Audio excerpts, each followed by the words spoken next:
How's it going, guys? We're back again working on my ND because today we're going to be doing some upgrades and weigh up some stainless braided brake lines.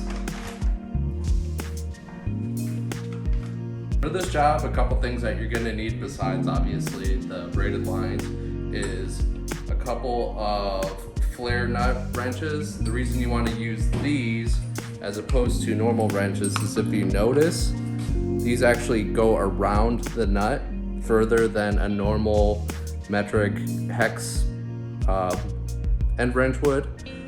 This makes sure that you don't mar it, because the problem is if you strip out the brake lines, you have to replace the entire line, which especially on a new car, you'd really screw yourself.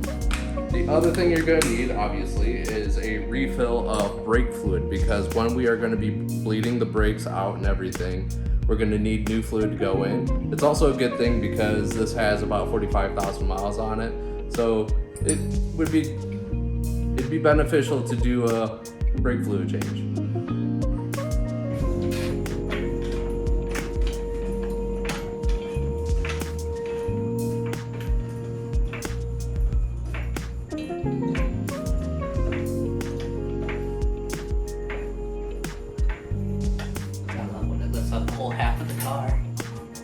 Okay, so now that we have the wheels off, we can see everything going on here.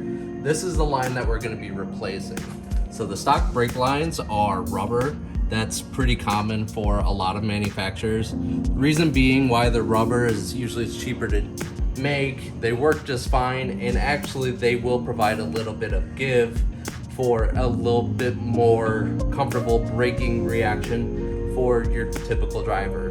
The reason we want to switch to the braided lines though is as these heat up, these will actually start to bow out, whereas these can't because they're fixed by the actual braid. So a lot of times with doing hot laps and stuff like that, such as track driving, you'll actually get brake fade that's assisted by the fact that the brake lines are actually enlarging.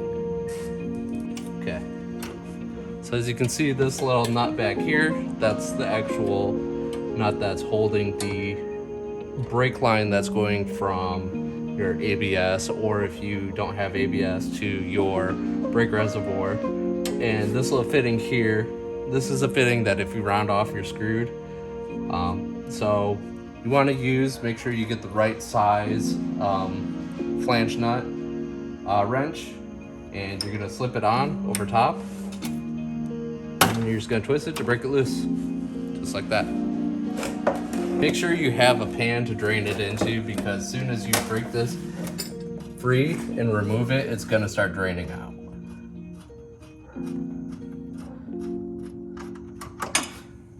There it goes. Need a rag. Wait, where is it? It's like dripping on the actual, like, which I figured it was going to because of where it's located. Oh, come on. Well, that's what the hole's for there. Oh, really? It drains out through there. It's draining through there. That's cool.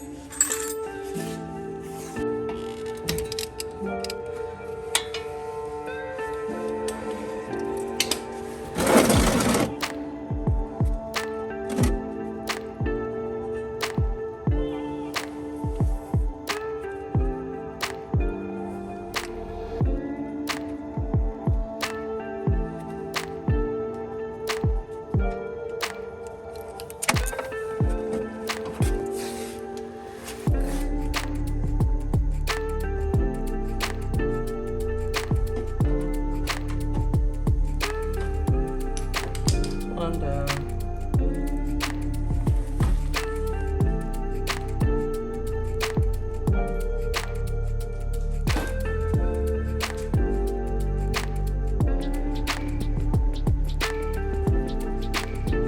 And now to install these ones, it's just going to be the reverse process of taking the original lines off.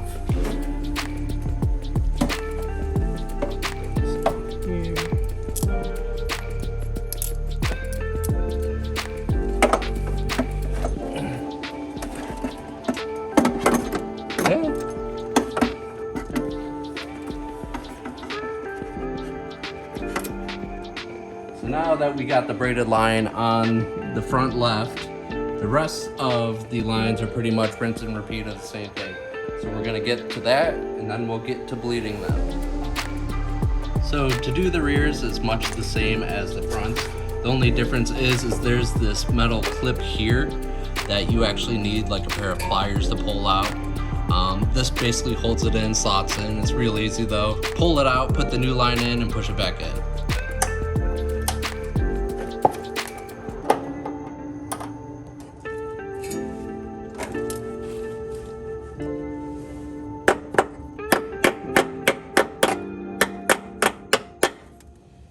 Now we just have to bleed some nipples.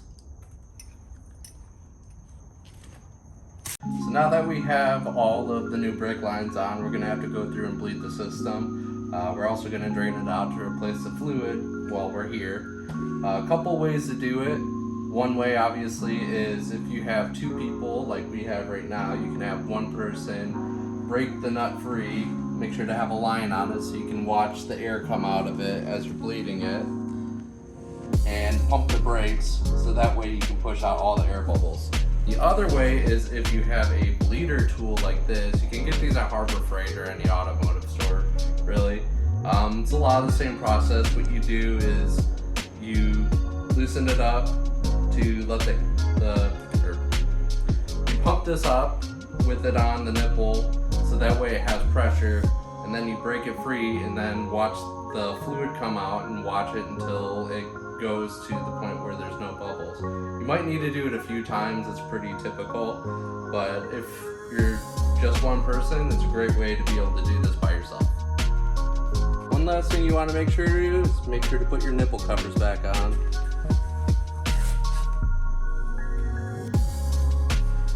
And that's it. The one tip basically when bleeding the brakes is make sure that you're pumping it out and holding down pressure on either the pedal or on your pump tool, and as you let go you're going to watch until that the fluid has no more bubbles in it. At that point you seal it, go on to the next one, do the whole system, and you're done. It's not a very complicated job, it's pretty easy to do even by yourself if you have the right tools. So now we got the wheels back on the car, we're going to get washed up a bit and take it for a test drive to make sure that everything is working right. As always, you know, if you like these videos, like, comment, subscribe, all that kind of good stuff. Really, you know, trying to get noticed, trying to get traction, being a newer YouTube channel, anything helps. But thanks again for watching. Until next time.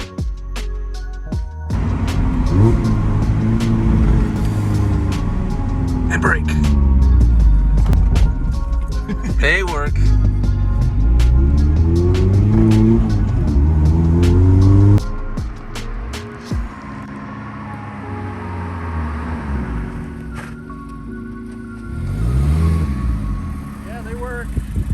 They work very well. Yeah.